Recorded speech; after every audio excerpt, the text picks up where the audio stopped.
देशर मुहरे दाना देबा पाई प्रत्येक गाँर चाषी भाई माने अक्लांत परिश्रम करुछंती।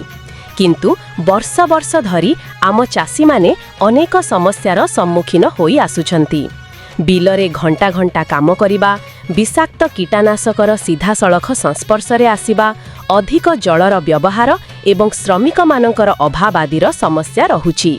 किंतु एबे कृषि प्रणाली बदलुछि। आधुनिक प्रजुक्ति सह कृषक मानक पई एक सुरक्षित और स्मार्ट भविष्यत संभव होईछि।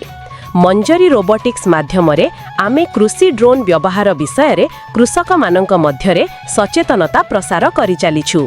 ड्रोन स्प्रे करिबा द्वारा कृषक माने क्षतिकारक केमिकल ठारू सुरक्षित रहि पारंती, कारण स्प्रे समय रे कौनसी सीधा सड़ख संस्पर्श हुए नाही। पारंपरिक प्रणाली तुलन रे एथिरे बहुत कम पानी व्यवहार हुए एवं समग्र क्षेत्र समान और सठिक स्प्रे हुए। एहा फलरे फसलर स्वास्थ्य भल हुए, उत्पादन बढ़े एवं कृषिर फलाफल आहुरी उन्नत हुए।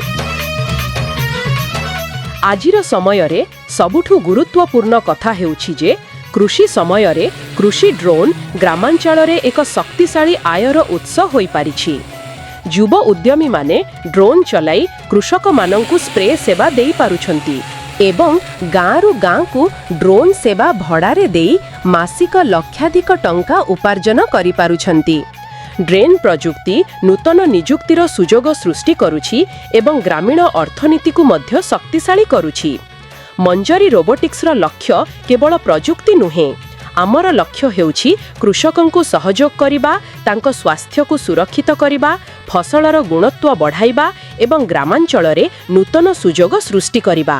कारण जेतेबेले कृषक सुरक्षित रहंती, जेतेबेले तांकर फसल भल हुए एवं ग्रामीण युवक माने नूतन आय सुजोग पांती, सेतेबेले प्रत्येक परिवार रे खुशी बढ़े। एहा हेउछि उज्ज्वल कृषि भविष्यत पई आमर एक छोट पदक्षेप। एहा हेउछि कृषकंक प्रति आमर प्रतिश्रुति।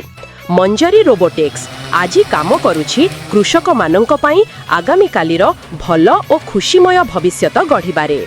प्रत्येक चाषी और तांको परिवार मुहरे हस फुटाई आज यही 20 मार्च इंटरनेशनल डे ऑफ हैप्पीनेस अवसर रे आसंतु कृषि रे नवीनता, सुरक्षा और समृद्धिर उत्सव भावे पालन करिबा।